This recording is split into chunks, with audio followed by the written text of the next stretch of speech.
After corona infection, antibodies develop in the body. Now, these antibodies, after any infection, antibodies पैदा होते हैं शरीर में. वो कब तक लास्ट करेंगे, इसके लिए कई स्टडीज़ आई हैं. किसी ने कहा है 3 महीने रहते हैं, कई ने कहा है 4 महीने रहते हैं, कुछ ने 5 महीने तक देखा है इन एंटीबॉडीज़ को. ये बीमारी नई है, इसके बारे में अभी इतना ही मालूम है. तो 5 महीने तक यदि लास्ट करते हैं और किसी के एंटीबॉडी कम हो गए तो उनको दोबारा बीमारी फैल सकती है, दोबारा संक्रमण हो सकता है. इसलिए एहतियात बरतना ज़रूरी है, मास्क पहनना ज़रूरी है, even after you have got the disease.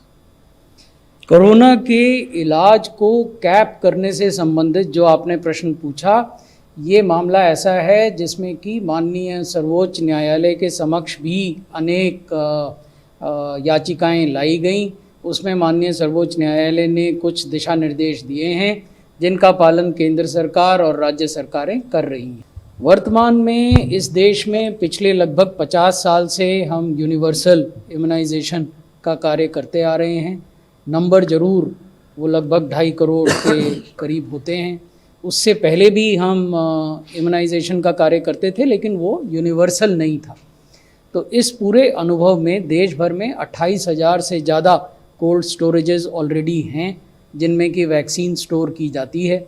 इन सब में टेम्परेचर ट्रैकर लगे हुए हैं जो रियल टाइम बेसिस पर जो हमारा सेंट्रलाइज सर्वर है उस पर इंफॉर्मेशन भेजते हैं.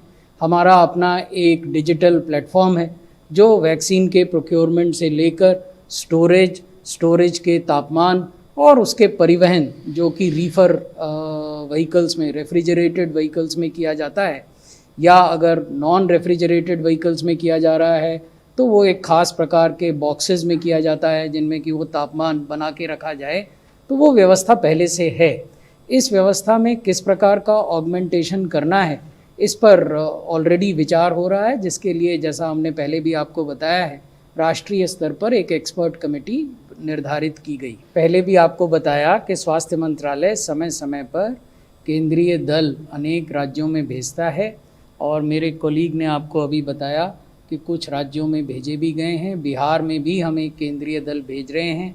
इसी दृष्टिकोण से भेज रहे हैं कि इलेक्शन की प्रक्रिया के दौरान चाहे नामांकन की प्रक्रिया हो, स्क्रूटनी की प्रक्रिया हो या कैंपेनिंग की प्रक्रिया हो, उसमें जो कोविड अप्रोप्रिएट बिहेवियर है उसका पालन किया जाए और उसमें किस प्रकार की मदद हम राज्य सरकार की कर सकते हैं ये भी हम देख रहे हैं.